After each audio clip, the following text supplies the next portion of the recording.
Hello everybody, welcome to Off the Rack. I'm Sal. I'm Ethan. And I'm Ben. Today we've got three comics that we're going to review and discuss for you guys today. If you're not familiar with Off the Rack, what we do is we take one comic and we apply the basic Stanley principle that every comic is somebody's first comic. Now it just so happens that all these comics that we're doing are number ones. So they're first for everyone. Yeah, exactly. But there is a little bit of a theme going on, and that's that all the characters or books themselves I like to consider underdogs.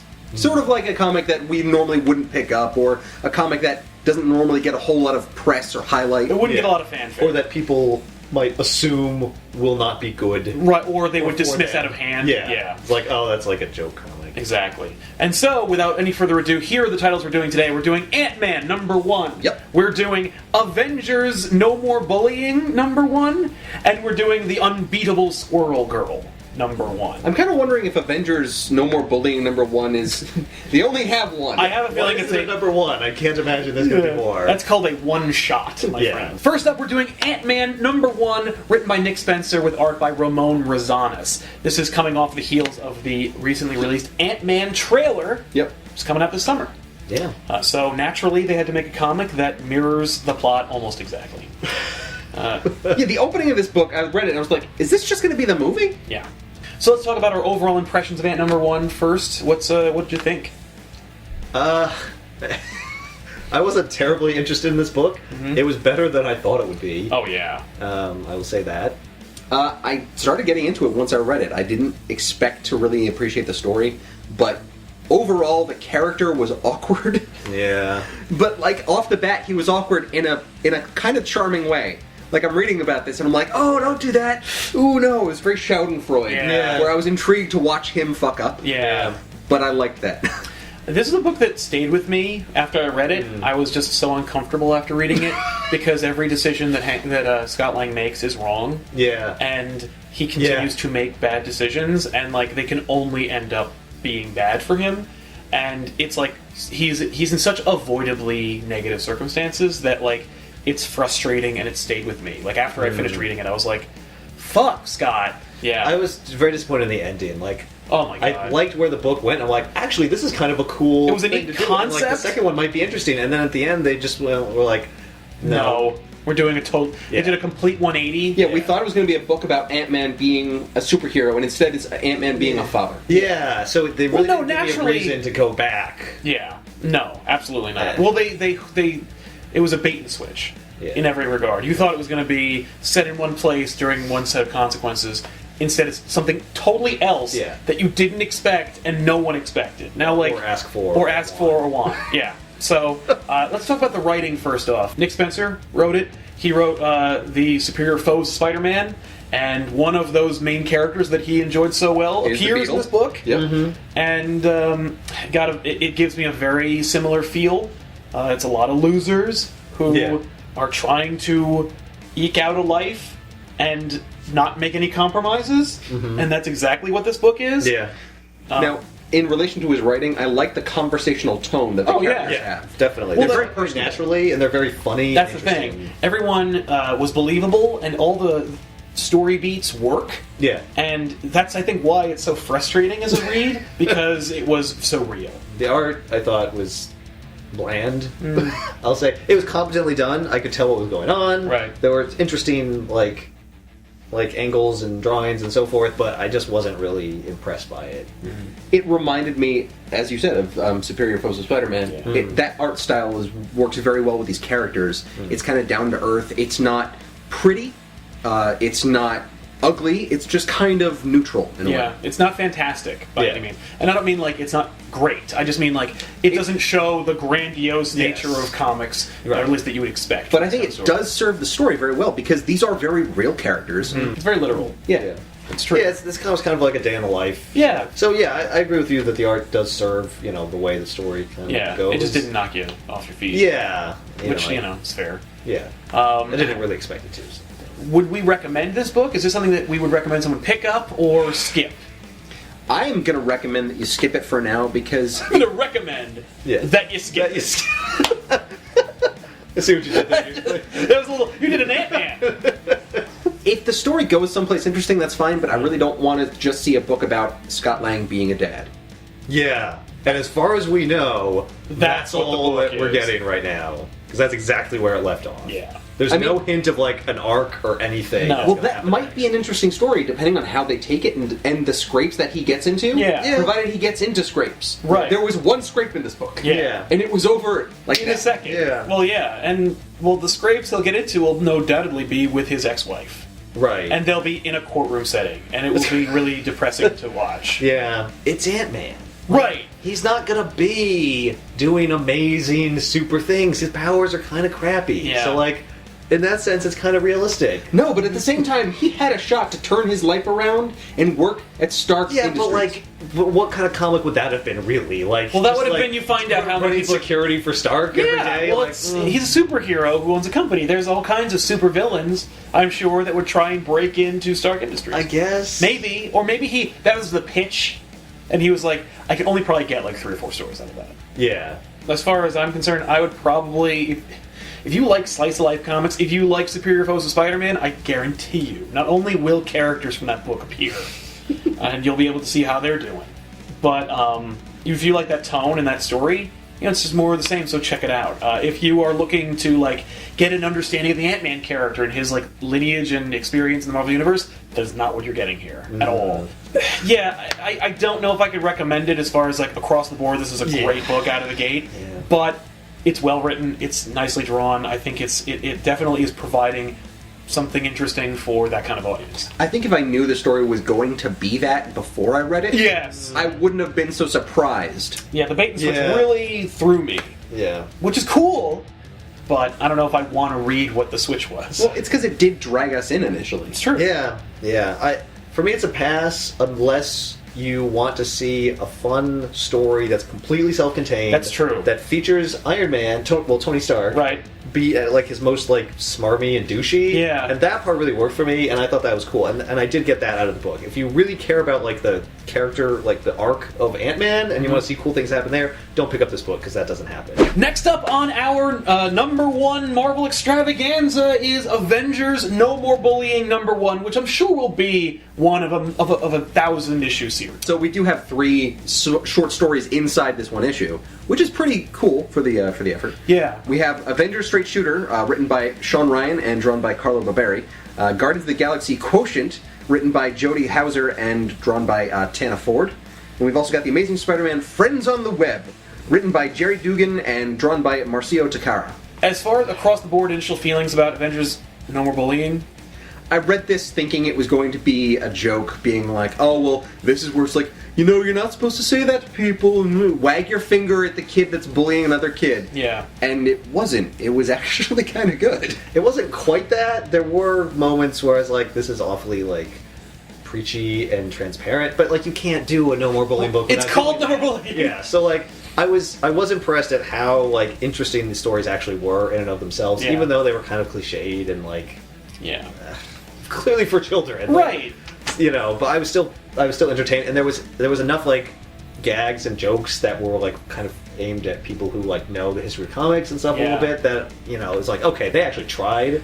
They came up with like a reasonably entertaining product for all audiences. Yeah, true. The characters felt like the characters. Yeah, no one was written out of character. Nobody was glaringly made to serve some stupid point where they wouldn't organically. Right. It was nice to see Hawkeye complain that nobody appreciates him because Yeah. Hawkeye only does shoot arrows. Funny and relevant. Yeah. Works for the character, and it has a nice little story arc. Yeah. The Guardians of the Galaxy book, for me, holy the crap. best. Oh, no, I was like, no. Really? I I loved not it. like that. That's funny. Interesting. I like that the most because of Rocket and Groot. Rocket was great. Yeah, but they weren't like important to they were just like side characters in the story. It's true.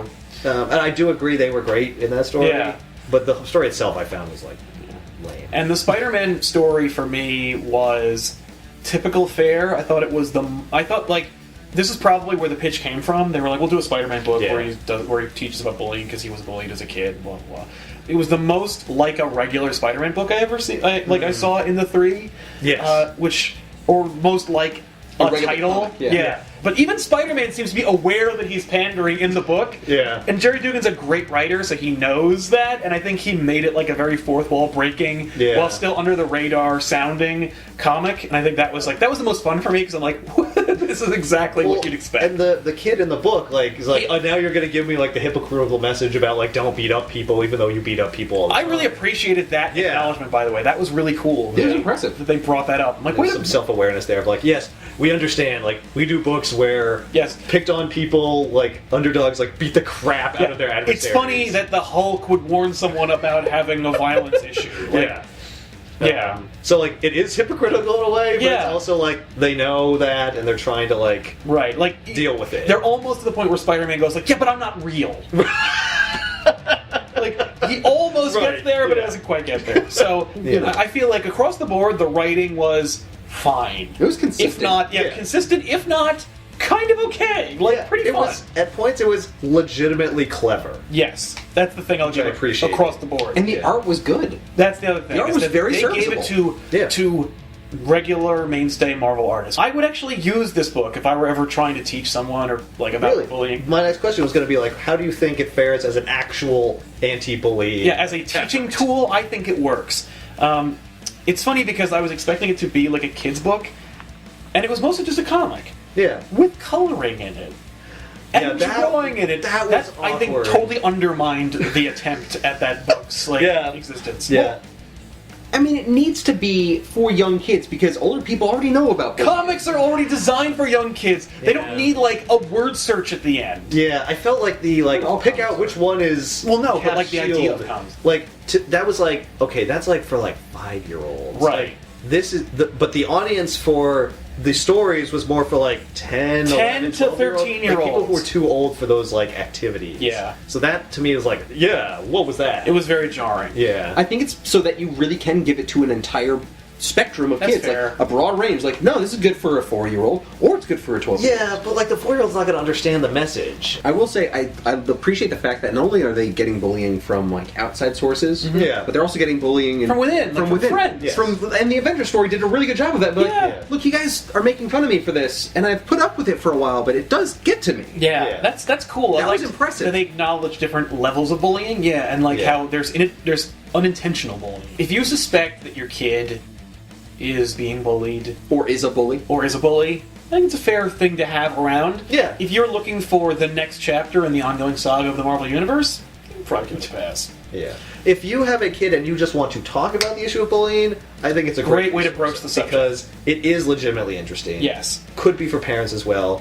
And you could have something like, obviously we know this book is like kind of silly, but like I wanted to broach the subject, and you could start a conversation that way. So in that respect, I think kudos it's great. to them. Yeah. So it works. Yeah.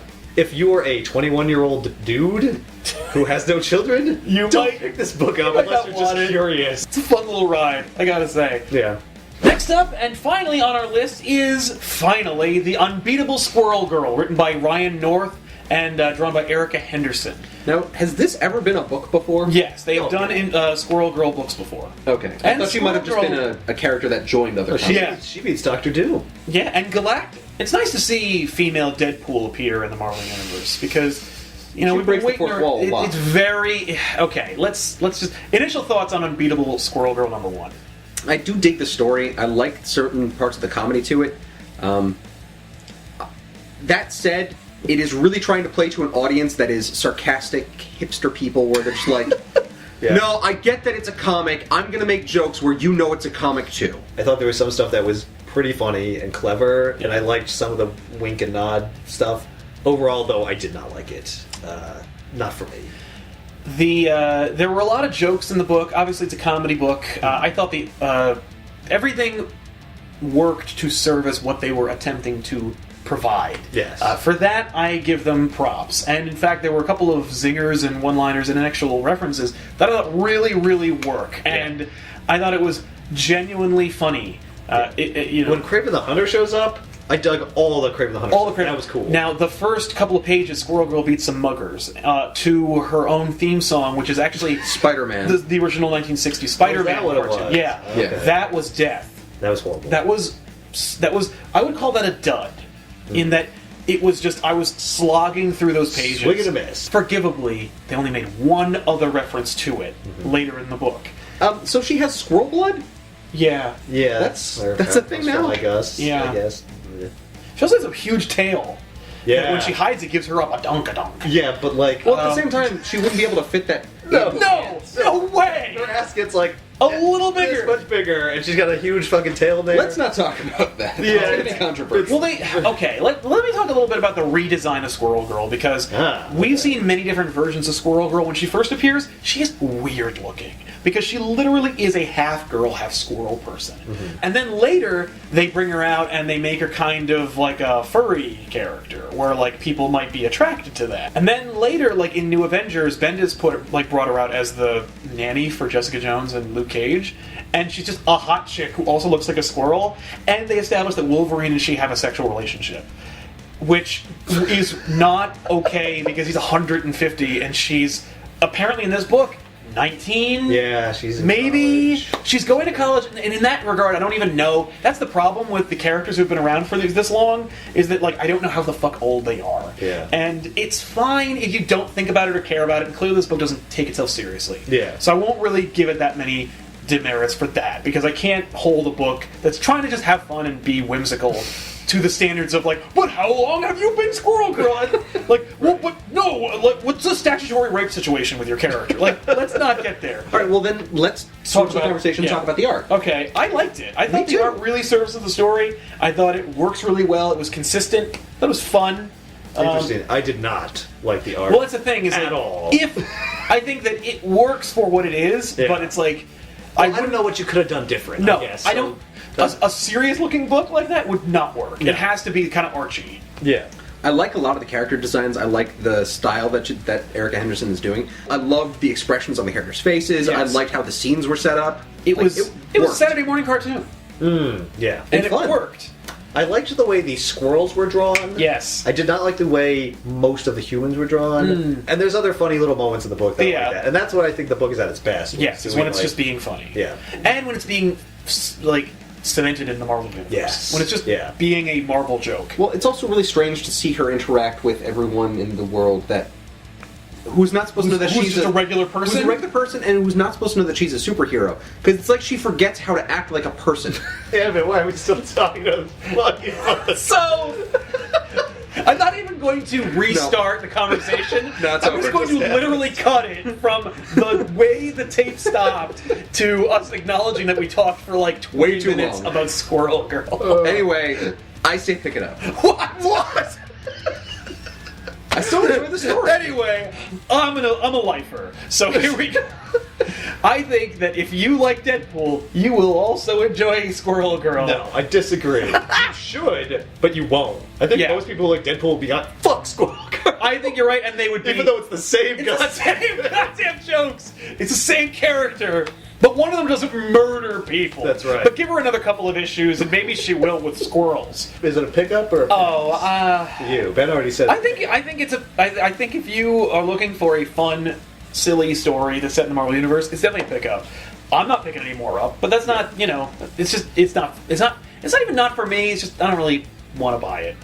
Yeah, it's a pass for me. I enjoyed parts of it, but I enjoyed it. I cannot recommend it. My problem is I don't think it'll be as consistent. I don't think it will always be funny. Way better than I thought it would be. Yes, I would say that. That's definitely true. Still not good enough Easily for me better. to recommend to anybody who I know.